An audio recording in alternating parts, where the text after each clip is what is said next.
History का question number first है, निम्नलिखित में से कौन सा मानव गतिविधि एवं सभ्यता के प्रागैतिहासिक काल का सही कालानुक्रम है। तो इसका राइट आंसर क्या होगा। तो सबसे पहले कौन सा क्रम था, तो सबसे पहले था पुरापाषाण काल, उसके बाद मध्यपाषाण काल, उसके बाद नवपाषाण काल था। हमारा राइट आंसर फर्स्ट होगा। यानी सबसे पहले जो था हमारा क्या था, पुरापाषाण काल था, मध्यपाषाण काल और नवपाषाण काल। ये जो सारा है पुरापाषाण काल का समय अवधि माना जाता है लगभग 5 लाख ईसा पूर्व से लेकर 10,000 ईसा पूर्व तक माना जाता है कि पूरा पाषाण कालीन समय को कहते हैं। 5,000 मतलब 5 लाख से लेकर 10,000 ईसा पूर्व तक के समय को पूरा पाषाण काल का समय माना जाता है। मध्यपाषाण काल का समय अवधि है 10,000 ईसा पूर्व से लेकर 6,000 ईसा पूर्व तक माना जाता है। अब नवपाषाण का जो है 6,000 ईसा पूर्व से लेकर 1,000 ईसा पूर्व तक माना जाता है। अतः प्रागैतिहासिक काल का सही क्रम है पुरापाषाण काल, मध्यपाषाण काल, नवपाषाण काल। सेकंड क्वेश्चन हमारा जो है देख सकते हैं, भीमबेटका पुरापाषाण काल का एक प्रसिद्ध स्थल भारत के किस राज्य में है। भीमबेटका का बारे में पूछ रहा है, तो भीमबेटका कौन सा राज्य में है, मध्य प्रदेश में है। पुरापाषाण कालीन स्थल भीमबेटका मध्य प्रदेश की गुफाओं से भारत में गुफा चित्रकारी के प्राचीनतम साक्ष्य प्राप्त हुए हैं। भीमबेटका की अवस्थिति, भीमबेटका कहाँ पर स्थित है, भीमबेटका जो है अब्दुल्लागंज, रायसेन, मध्य प्रदेश में स्थित है। नेक्स्ट है, भारतीय पुरातत्ववेत्ता यानी वीएस वाकनकर, भारतीय पुरातत्व का जो आर्कियोलॉजिस्ट, इंडियन आर्कियोलॉजिस्ट के जो हैं वो एक वीएस वानकर ने सबसे पहले बार भीमबेटका गुफा को देखा गया था तथा उसके शैल चित्रों के प्रागैतिहासिक महत्व को भी खोजा था। जो इंडिया का जो इंडियन आर्कियोलॉजिस्ट जो थे वीएस वाकनकर, सबसे पहले भीमबेटका गुफा को देखा था उसके जो चित्र था उससे रिलेटेड उसके बारे में क्या क्या इसका इम्पोर्टेंट है वो भी खोजे थे। हमारा जो थर्ड क्वेश्चन है, भारतीय पुरातत्व का जनक किसे कहा जाता है। Who is called Indian archaeologist, father of Indian archaeologist. Third का आंसर होगा अलेक्जेंडर कनिंघम। भारतीय पुरातत्व का जनक किसे कहा जाता है, अलेक्जेंडर कनिंघम को। हमारा जो नेक्स्ट क्वेश्चन है या तो इसके बारे में डिस्क्रिप्शन देख अलेक्जेंडर के बारे में।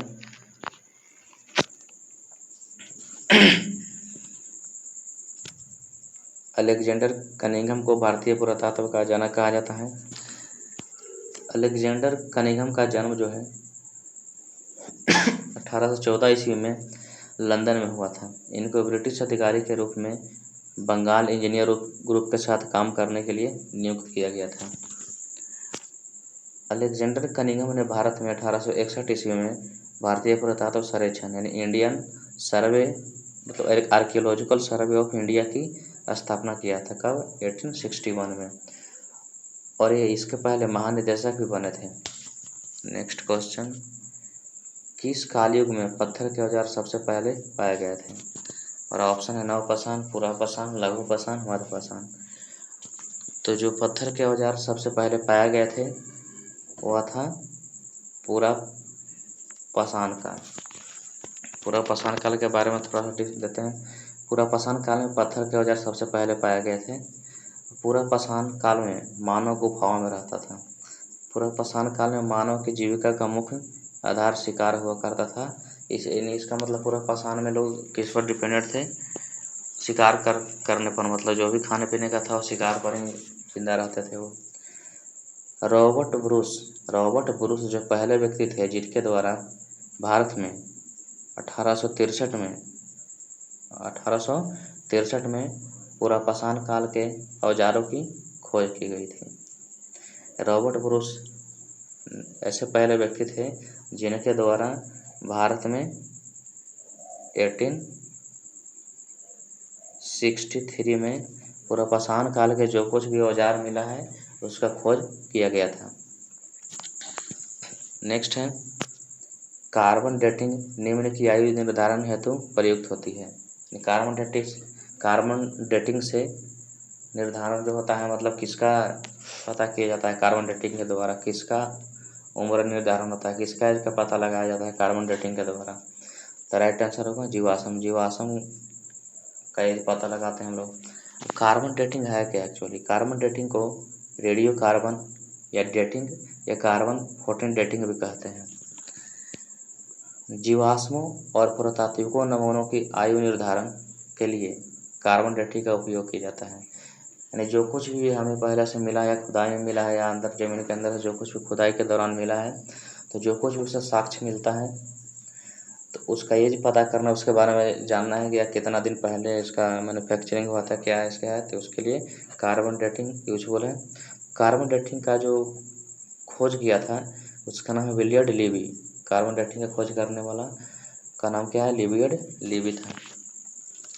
नेक्स्ट है ऊंच पुरापाषाण कालीन हड्डी की बनी मातृ देवी की प्रतिमा कहाँ से प्राप्त है? ऊंच पुरापाषाण कालीन हड्डी की बनी मातृ देवी की प्रतिमा कहाँ से प्राप्त हुई है?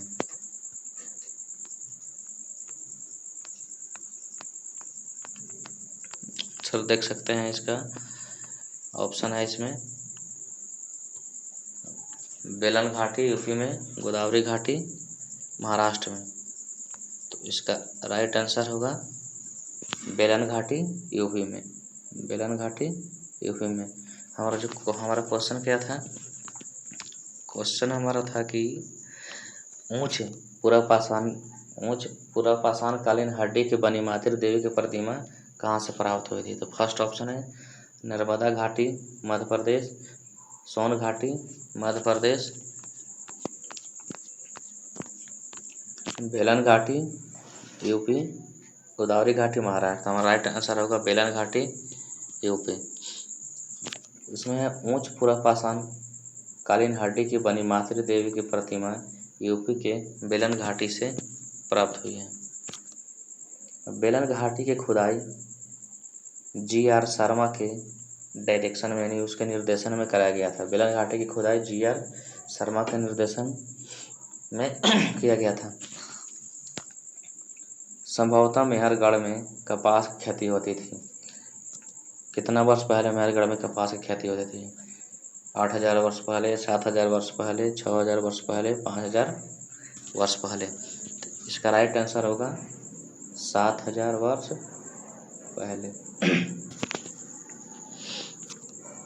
मेहरगढ़ एक नवपाषाण कालीन स्थल है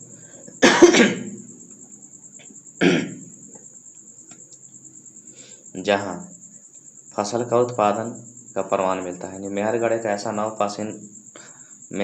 नवपाषाण स्थल है जहाँ फसल उत्पादन का प्रमाण मिलता है। लगभग 7000 वर्ष पहले मेहरगढ़ में कपास की खेती होती थी। बुर्ज़होम नवपाषाण स्थल में स्थित है। मतलब बुर्ज़होम नवपाषाण कौन सा स्थल में स्थित है? कर्नाटक, गोवा, मिजोरम, जम्मू कश्मीर। तो इसका राइट आंसर होगा बुर्ज़होम कहाँ पर है? तो जम्मू कश्मीर में है। नवपाषाण कालीन स्थल जो है बुर्ज़होम कहाँ पर है? जम्मू कश्मीर में स्थित है। बुर्ज़होम में अनेक गर्तवास मिले हैं, जैसे जमीन से बहुत कुछ मिले हैं, जैसे गर्तवास मिले हैं, मृदभांड मिले हैं और हड्डी के औजार प्राप्त हुए हैं। मानव कंकाल के साथ कुत्ते के कंकाल भी बुर्ज़होम से ही प्राप्त हुए हैं। नेक्स्ट क्वेश्चन है कि मध्य पाषाण युगीन लोगों ने सबसे पहले किस जानवर को पालतू पशु बनाया? तो इसका राइट आंसर आप लोग जानते हैं सभी कोई, कुत्ता को सबसे पहले पालतू बनाया गया था। मध्य पाषाण कालीन लोगों ने सबसे पहले कुत्तों को पालतू पशु बनाया। पाषाण काल उस अवधि को संदर्भित करता है जब पत्थर का उपयोग उपकरण बनाने के लिए किया जाता था।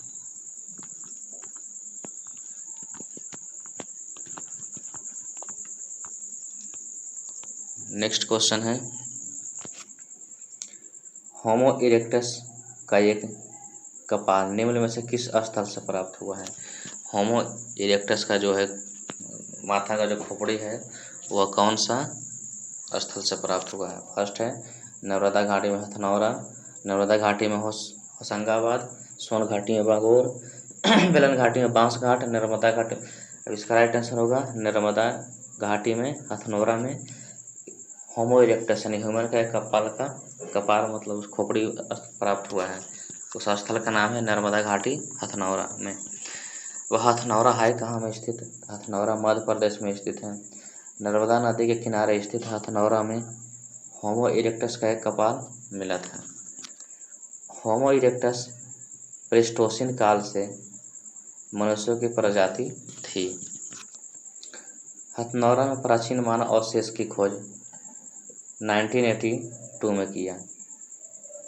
कौन किया? तो अरुण सेकिया ने किया। नेक्स्ट क्वेश्चन है प्राचीन भारतीय इतिहास के किस काल में मिट्टी के बर्तनों का पता लग गया था? प्राचीन भारतीय इतिहास के किस काल में मिट्टी के बर्तनों का पता लग गया था? फर्स्ट ऑप्शन है नवपाषाण, ताम्रपाषाण, पुरापाषाण, मध्यपाषाण। तो इसका राइट आंसर होगा नवपाषाण।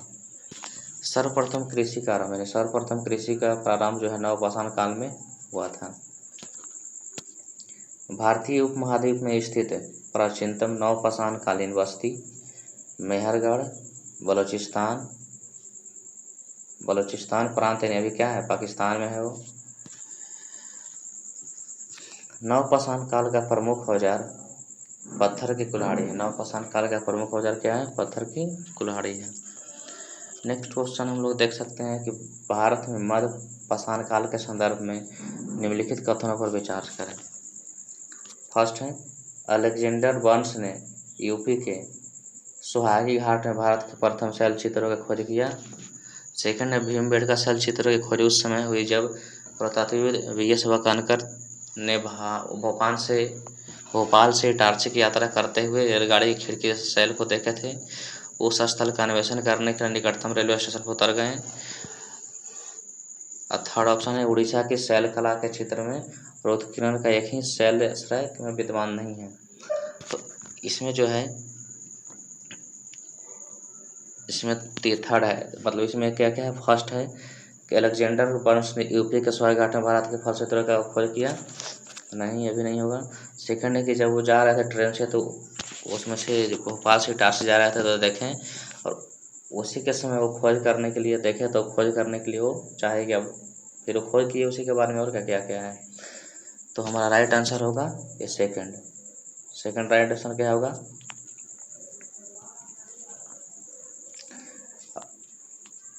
अलेक्जेंडर बर्न्स ने भारत में पहले शैल चित्रों की खोज नहीं की। भारत में पहले शैल चित्रों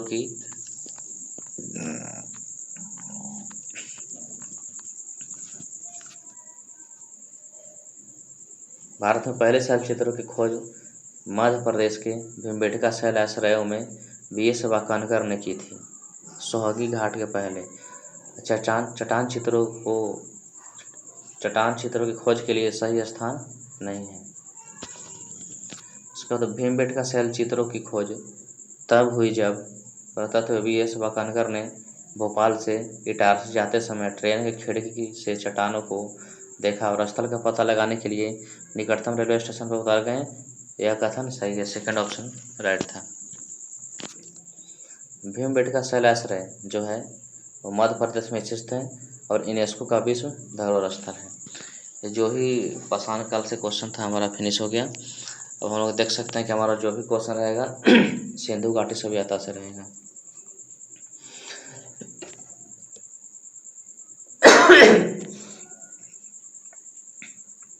थर्टीन नंबर क्वेश्चन है 1948 में अर्नेस्ट मैके ने उल्लेख किया कि हड़प्पा शहर लोथल में जल निकासी व्यवस्था के लिए नलियों को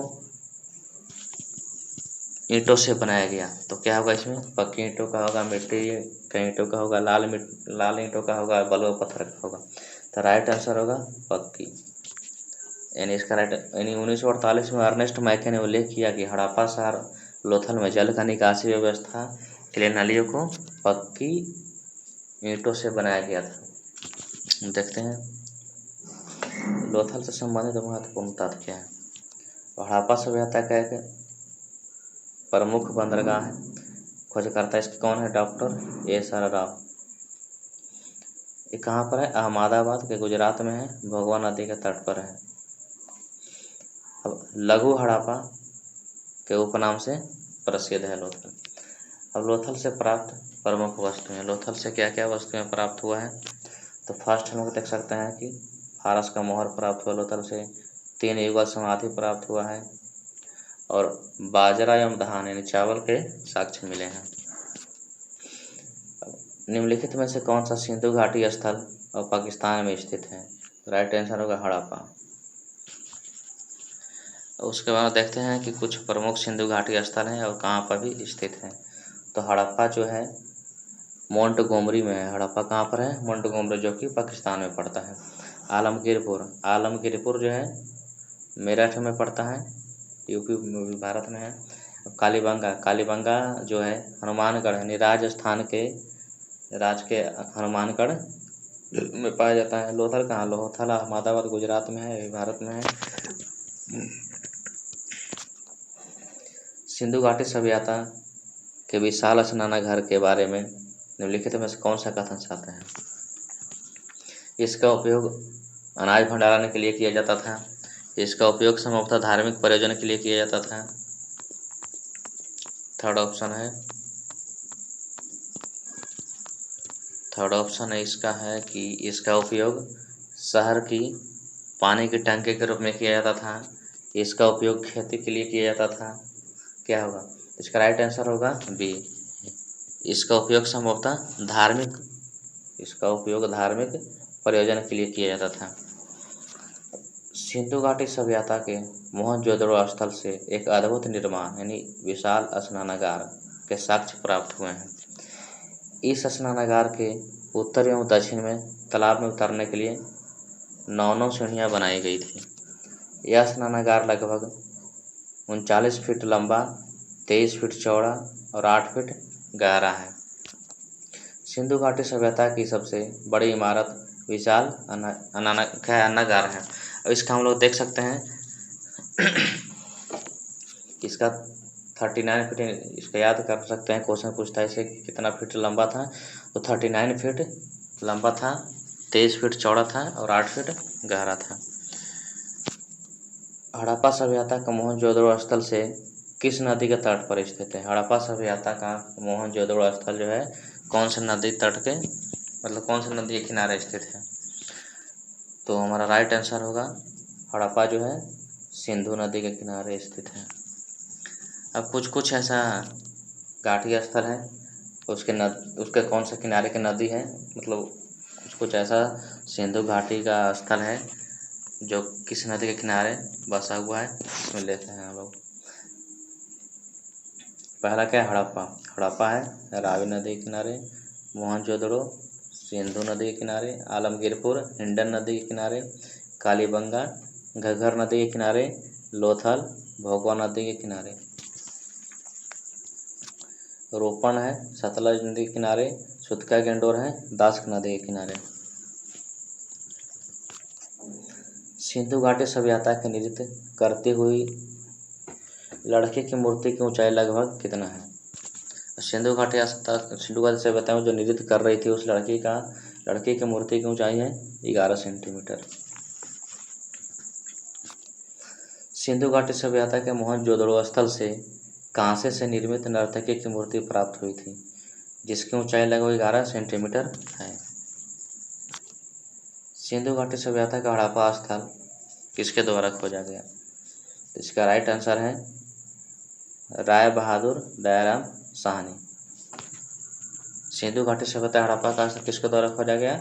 राय बहादुर दयाराम साहनी। हड़प्पा का खोजकर्ता कौन है? राय बहादुर दयाराम साहनी।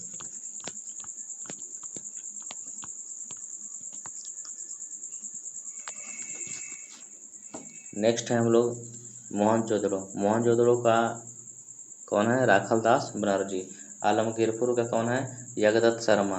लोथल का एस.आर. राव। कालीबंगा का बीके थापर तथा बीबी लाल। हड़प्पा सभ्यता का हड़प्पा सभ्यता का हड़प्पा ब्लैंक नदी के तट पर स्थित है। तो ये जो हड़प्पा सभ्यता है, हड़प्पा रावी नदी के तट पर स्थित है। इसमें देख सकते हैं कि सिंधु घाटी जो स्थल है कौन से नदी के किनारे बसा हुआ है।